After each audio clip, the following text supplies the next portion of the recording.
तो देखिए आज जो क्वेश्चन है सॉल्व करने वाले हैं सेंट जोसेफ क्लास 7 का चैप्टर 13 का 13D का क्वेश्चन नंबर 1। देखिए ध्यान से देखिएगा, बिल्कुल ये आसानी होगी। इसके लिए आपको पहले कुछ स्क्वायर याद होनी चाहिए। स्क्वायर अगर याद रहता है तो काफ़ी आसानी से बनेगा, नहीं तो थोड़ा समस्या हो सकता है, ज़्यादा नहीं थोड़ा मोड़ा समस्या होगा। यहाँ पर देखिए 3 स्क्वायर दिया हुआ है, स्क्वायर 1 है ना, ये नंबरिंग कर देते 2 और ये 3, ठीक है। और आपको पूछ रहा है कि ये जो पार्ट है ना, इस पार्ट का आपको वैल्यू निकालना है, ठीक है। यहाँ पर इसका वैल्यू पता है 36 सेंटीमीटर स्क्वायर दिया हुआ है, वैल्यू नहीं दिया हुआ, मतलब इसका जो एरिया है वह दिया हुआ है। इसका भी एरिया पता है 64 सेंटीमीटर स्क्वायर दिया हुआ, फिर पूछ रहा है इसका एरिया कितना होगा, ठीक है। तो देखते हैं, सबसे पहले अगर बात करते हैं यहाँ से, तो ये सबसे पहले लिखते हैं in square A, in square 1 मार देते हैं, ठीक है। इससे क्या होगा, आपको समझने में आसानी होगा, ठीक है। सबसे पहले इसका देखते हैं, साइड निकालते हैं। इसका साइड तो आपको ये पता होना चाहिए, side of square, side of square है ना। इसका जो फॉर्मूला होता है रूट अंडर एरिया होता है, ठीक है। एरिया का स्क्वायर होता है, इसका साइड स्क्वायर का फॉर्मूला होता है, ठीक है। तो आपको क्या करना है, एरिया का स्क्वायर कर लेना। बोले तो 36 सेंटीमीटर, इसका अगर रूट निकाला जाए तो आता है 6 सेंटीमीटर, ठीक है। इसका मतलब हुआ कि इसका अगर साइड है, चारों तरफ से जो भी साइड है, क्योंकि सब साइड इक्वल है, तो मेरा ये भी साइड कितना हो जाएगा, तो 6 सेंटीमीटर आ गया, ठीक है। अब उसी तरह हम बात करते हैं इसका, ठीक है। फिर लिखते हैं इन स्क्वायर है ना, इन स्क्वायर सेकेंड। अगर सेकेंड स्क्वायर की बात करें, ये दूसरा नंबर स्क्वायर की बात करें, है ना, तो इसको नंबरिंग रोमन में कर देते हैं, ठीक है। तो दूसरा स्क्वायर की बात करते हैं, उसी तरह निकालना पड़ेगा इसका साइड ऑफ स्क्वायर, है ना, side of square. Side of square की बात करते हैं, फिर से उसका आता है रूट अंडर एरिया। ये फॉर्मूला आपको याद रखना है, ठीक है। तो यहाँ पर क्या हो जाएगा, तो 64 सेंटीमीटर स्क्वायर का रूट निकल जाएगा, तो कितना हो जाएगा, तो 8 सेंटीमीटर, गुड है ना। ये हो गया। इसी तरह ढंग से बनाइएगा, नहीं तो शायद मार्क्स कट जाता है। बहुत कोई क्या करता है, शॉर्ट में बनाता है, शॉर्ट में नहीं बनाए, बिल्कुल सीक्वेंस से समझ के अच्छे तरीके। ये हो गया 8 सेंटीमीटर, यही नहीं, इसके चारों तरफ से साइड हो गया। अब देखिए यहाँ पर एक ट्रायंगल, इस ट्रायंगल को हम मान लेते हैं 4 मान लेते हैं फिलहाल, है ना, क्योंकि इसको 3 मान लिए थे, ठीक है। तो इन ट्रायंगल 4 में चलते हैं। तो यहाँ पर देखिए जितना ये और ये ऐड करते हैं, देखिए इसका फॉर्मूला होता है, इसको कहते हैं हम लोग बेस, ठीक है। इसको कहते हैं हम लोग इसको कहते हैं हम लोग हाइट रहता है ना। इसको अब हाइपोटेनियस नहीं, हाइपोटेनियस तो ये वाला हो गया ना, कर्ण उसको बोलते हैं, ठीक है।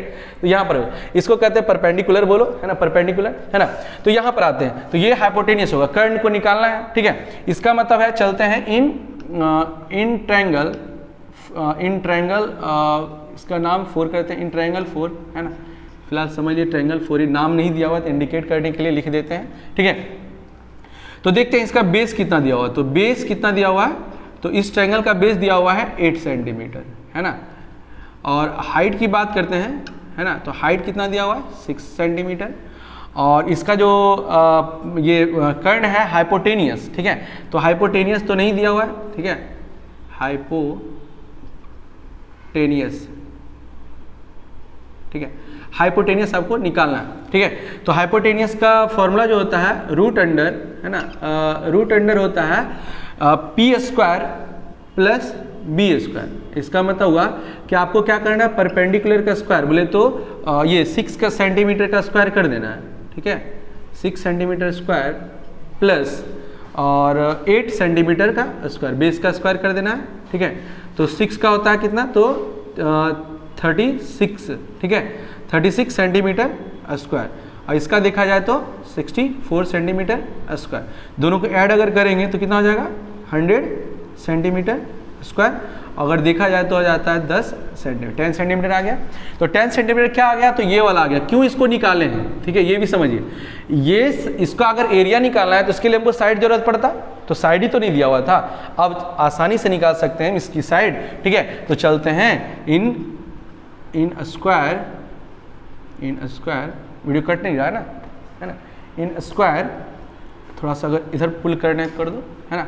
इन स्क्वायर की बात करते हैं, इन स्क्वायर कौन सा, तो 3rd, है ना। इसकी बात करते हैं, तो यहाँ लिख देंगे साइड, इस बार तो स्क्वायर में साइड दिया हुआ है, तो साइड दिया हुआ है 10 सेंटीमीटर, क्योंकि उसी से निकाले हैं साइड। जब साइड निकल गया है तो इसका एरिया, तो इसका एरिया ऑफ स्क्वायर का फॉर्मूला क्या होता है, area of square, area of square का फॉर्मूला होता है साइड इंटू साइड है ना, साइड इंटू साइड। अब यहाँ पर जो एरिया ऑफ स्क्वायर हुआ साइड इंटू साइड, मतलब 10 सेंटीमीटर का स्क्वायर, 10 सेंटीमीटर इंटू 10 सेंटीमीटर, तो कितना हो जाएगा 100 सेंटीमीटर स्क्वायर। ठीक है, तो यहाँ पर पूछ रहा था कि ये जो बड़ा वाला फिगर उसका एरिया कितना होगा, तो 100 सेंटीमीटर स्क्वायर। इसको आप लोग बिल्कुल आसानी से बना सकते थे, है ना। देखिए बशर्ते क्या हुआ, सीक्वेंस से समझ के अच्छे से इसका एरिया निकाल लीजिएगा, इसका वन साइड निकाल लीजिएगा, इसका वन साइड, ये दोनों से फिर इसका हाइपोटेनियस निकाल लीजिएगा, हाइपोटेनियस निकल जाएगा तो इसका साइड बन जाएगा। जब उसका साइड बन जाएगा तो उसके कारण से आप उसका एरिया निकाल सकते हैं। Thanks for watching.